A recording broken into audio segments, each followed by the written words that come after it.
안녕하십니까? 인생의 복잡한 문제들을 말씀으로 단칼에 해결해주는 김종근 목사의 쾌도 남마입니다.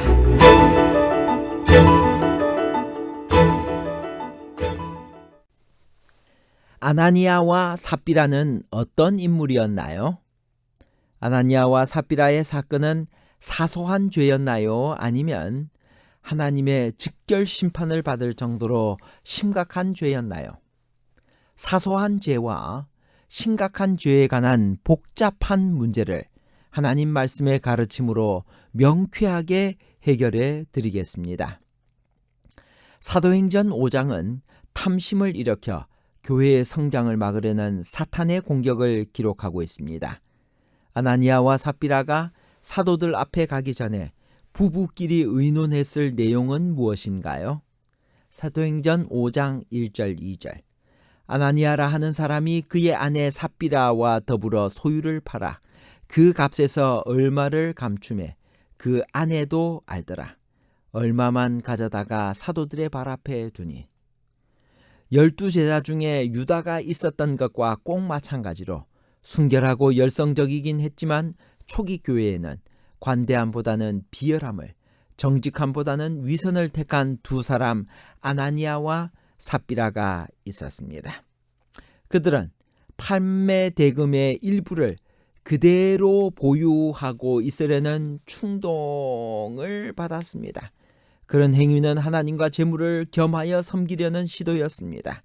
그 죄는 어떤 면에서 게하시의 죄와 흡사했지만 오순절 기적과 성령의 인도 아래 이루어진 교회의 특출한 발전 배경에 비추어 볼 때 훨씬 더 흉악했으며 더욱 엄한 형벌을 받을 수밖에 없었던 것입니다. 아나니아와 삽비라의 죄는 겉으로는 심각하게 보이지 않습니다.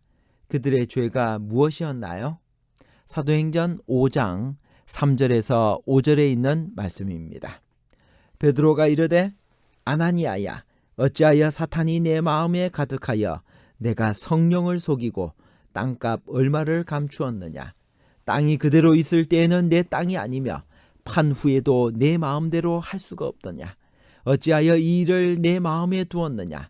사람에게 거짓말한 것이 아니요 하나님께로다. 아나니아가 이 말을 듣고 엎드러져 혼이 떠나니 이 일을 듣는 사람이 다 크게 두려워하더라. 사도행전 5장은 그러나로 시작합니다. 킹 흠정역 사도행전 5장 1절을 제가 읽겠습니다. 그러나 아나니아라 하는 사람이 자기 아내 삽비라와 함께 소유 하나를 팔아. 이렇게 아름다운 교회에도 그러나 슬픈 아나니아와 삽비라의 이야기가 있었습니다. 아나니아와 삽비라의 죄는 자신의 재산 중에 일부만 드린 것이 죄가 아니라 일부를 드리고도 전체를 드린 것처럼 하나님과 교회를 속인 것이 죄였습니다. 그들은 하나님과 교회에 대하여 사기죄, 위선죄, 위증죄를 지고 현세와 내세의 생명을 잃었습니다.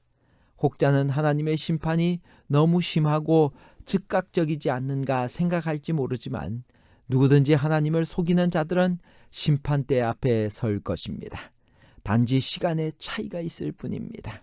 하나님께서 만일 그때처럼 오늘날 우리를 즉각 심판하신다면 예배가 끝나고 집에 돌아가는 사람들보다는 의자 밑에 쓰러져 죽어 넘어진 사람들이 더 많을 것이라는 스폴전의 독설은 사실임에 틀림없을 것입니다.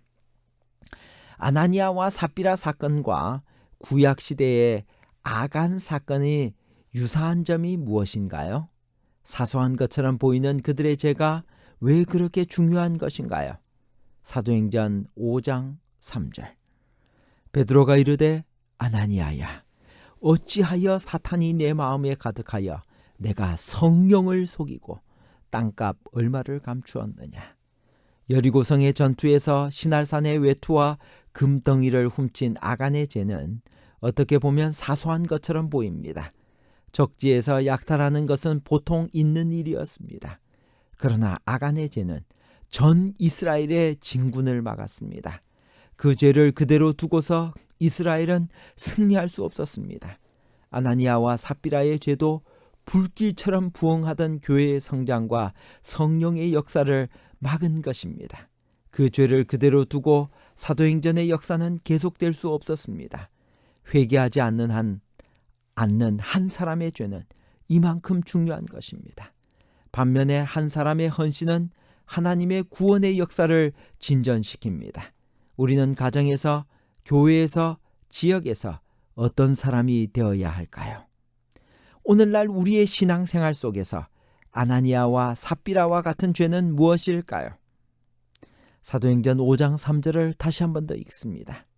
베드로가 이르되 아나니아야, 어찌하여 사탄이 내 마음에 가득하여 내가 성령을 속이고 땅값 얼마를 감추었느냐. 하나님과 교회를 속이는 것은 가장 두려운 죄입니다. 교회를 사교의 장이나 이익의 도구로 사용하는 것도 문제입니다.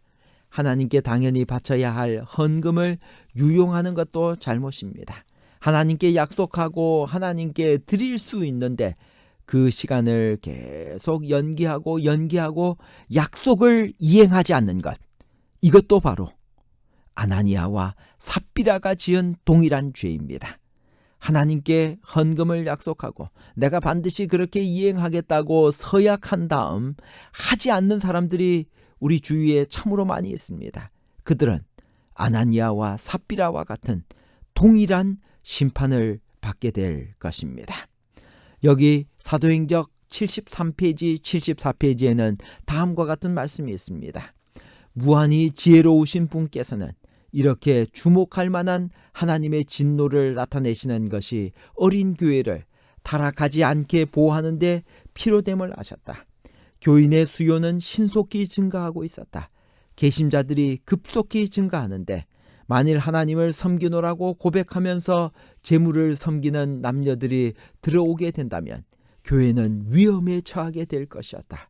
이 심판으로 사람이 하나님을 속일 수 없으며 또 하나님께서는 마음에 감추어진 죄악을 찾아내시는 분으로 만홀히 여김을 받지 않으심이 증명되었다. 그것은 그들로 허위와 위선을 피하고 하나님의 것을 도둑질하지 않도록 주의하라고 교회에게 주신 한 경고였다. 탐욕과 기만과 위선에 대한 하나님의 가증히 여기심에 대한 이 신뢰는 초대교회뿐만 아니라 장래 모든 세대에게 하나의 위험 신호로 주신 바 되었다. 아나니아와 삽비라가 처음에 마음에 품은 것은 탐심이었다.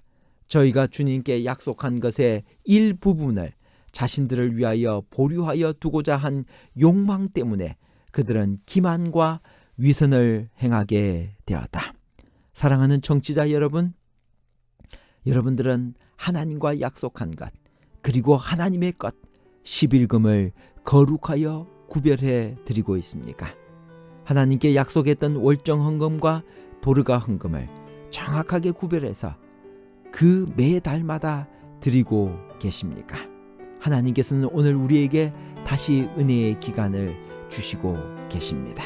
우리의 마음속에 혹시 탐심으로 인하여 하나님께 드리지 못한 것들이 있다면 지금이라도 이 방송을 듣고 다시 한 번 더 회개하고 하나님 앞으로 돌아와 하나님의 것을 하나님의 것으로 구별할 수 있는 그러한 위대한 하나님의 자녀들이 되기를 간절히 바랍니다.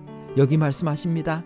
아나니아와 삽비라에게 있었던 그 사건은 그 당시에 끝난 사건만이 아니라 주님이 오실 때까지 우리에게 경고로 주시는 말씀이심을 다시 한 번 더 깊이 있게 우리가 기억하고 하나님의 것, 하나님의 것으로 구별하며 절대 도적질하지 않도록 하나님 앞에 정확하게 11금을 헌금을 드리는 우리 모두가 되기를 간절히 바랍니다. 결론입니다. 첫째, 아나니아와 삽비라의 사건은 사소한 죄가 아니라 하나님의 즉결 심판을 받을 정도로 심각한 죄였습니다. 둘째, 이 심판으로 사람이 하나님을 속일 수 없으며 또 하나님께서는 마음에 감추어진 죄악을 찾아내시는 분으로 만홀히 여김을 받지 않으심이 증명되었습니다. 셋째, 그것은 그들로 허위와 위선을 피하고 하나님의 것을 도둑질하지 않도록 주의하라고 교회에게 주신 한 경고였습니다. 탐욕과 기만과 위선에 대한 하나님의 가증히 여기심에 대한 이 신뢰는 초대 교회뿐만 아니라 장래 모든 세대에게 하나의 위험 신호로 주신 바 되었습니다. 감사합니다.